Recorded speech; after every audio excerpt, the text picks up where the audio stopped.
Are you currently developing an online course for your audience or thinking about developing one?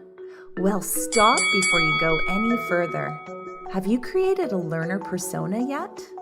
A learner persona is a fictional representation of your target learner.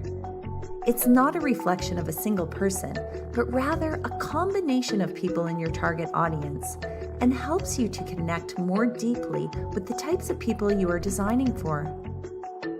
You've probably also heard this referred to as your avatar.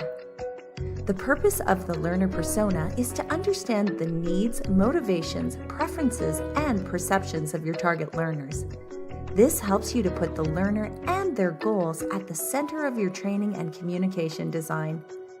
The key is to get into the head of your audience. Your learner persona should include data about your learners' demographics, behaviors, preferences, and perceptions.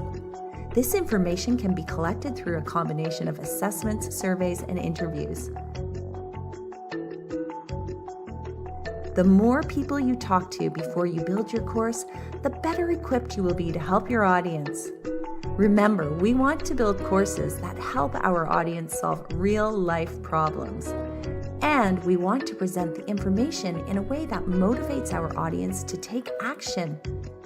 Understanding your target audience's needs, motivations, preferences, and perceptions will help you to create effective and engaging courses that keep your audience coming back for more.